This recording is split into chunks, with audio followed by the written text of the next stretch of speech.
Life is an incredible archive of stories. If you do it right, or even if you do it wrong, just living long enough will supply you with a treasure trove of memorable adventures. The following memories take place over many decades, so settle in with a cold one and let me tell you a story. I've always believed that every choice you make, no matter how small, sets up your life for every choice that follows. Listening to this podcast means you're not doing something else. The choice to listen to a podcast may seem unimportant, but you never know where even the most mundane choices will lead. That's what happened on a rainy night when I was returning home from eating dinner. I was sitting at a stoplight on Riverside Drive in Los Angeles, thinking about a fast approaching writing deadline and staring straight ahead. For some inexplicable reason, I turned my head to the right and noticed a young, curly-haired girl sitting all alone on a bus bench.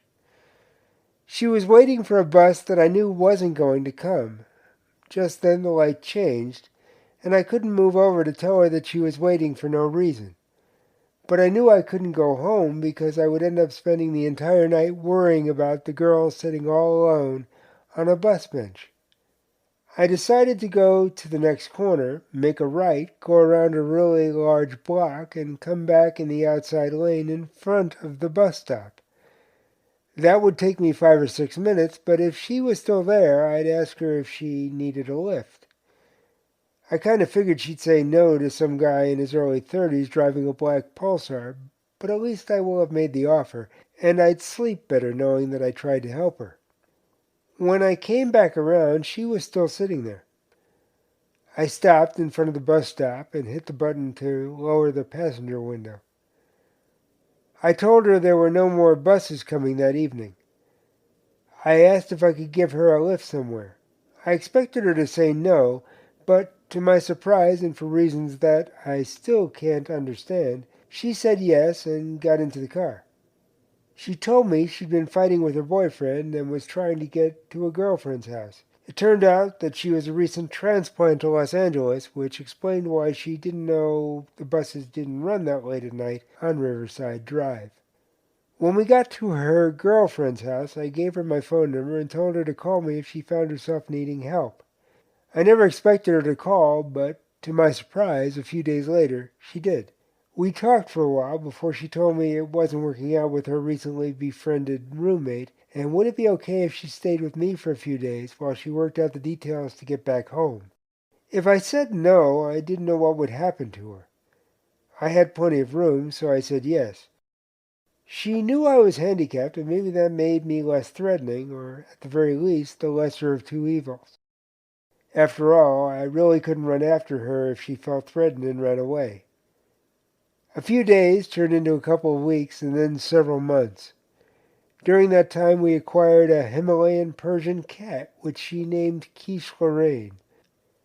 I don't know why she chose that name, but I do know she loved that cat.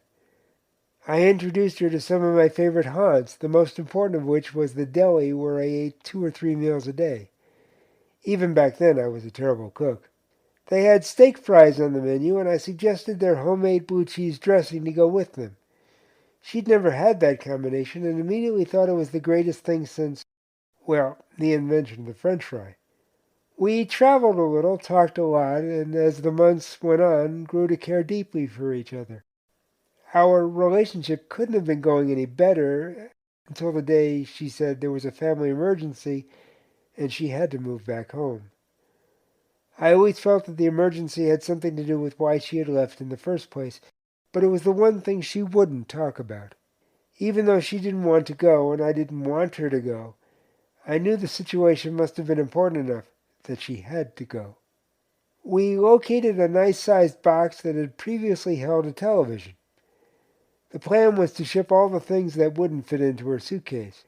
After everything was packed, she joked that there was still room to put me in the box. The next day I took her and Quiche Lorraine to the airport and said goodbye. Those were the days before social media and texting. The only way to communicate with someone was by telephone or mail. I wasn't much of a letter writer, So we continued to talk by phone until, as sometimes happens, we drifted apart. That's where this story should end. Boy meets girl, boy loses girl, boy and girl move on with their lives. Then about 4 years ago I received a social media message that she had been searching for me. She was excited to have finally found me and said she had thought about me often over the years. During the past 30 plus years she'd gotten married and raised a family. I was glad to hear that between the bus bench and now, she had created a good life for herself. She disagreed on how we met. She thought it was a sunny day, not a rainy night. That probably says more about the differences in our personalities. I lean towards serious and pragmatic. She, on the other hand, is hopeful and fun-loving. Then she said something I never expected. She told me that she regretted never putting me in that television box so she could have me close by. She also told me that the time we spent together were some of the best memories of her life, and she thanked me for helping her find her way. She called me by the nickname she had given me so many years ago, Marcus Welby. It was a reference to a late 60s, early 70s television show about a family doctor who always seemed to make patients better in the space of an hour. We have continued to communicate through Facebook and Facebook Messenger.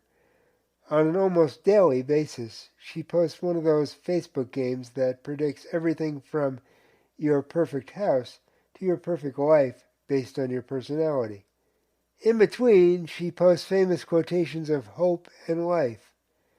Occasionally, I respond with a less than serious answer. She usually replies with, "You're silly, Marcus Welby."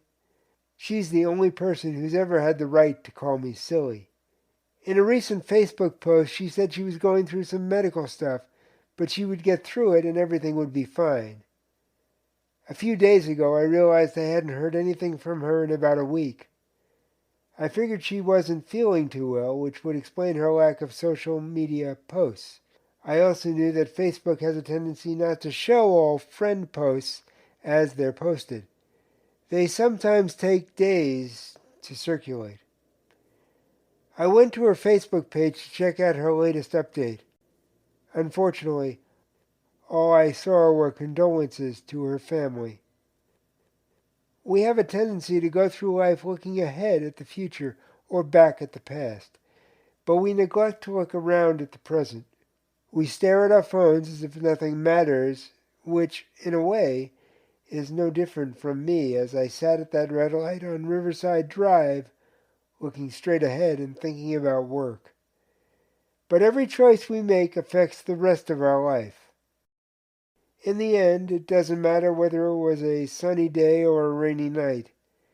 The only thing that matters was that I turned my head and looked at what was around me.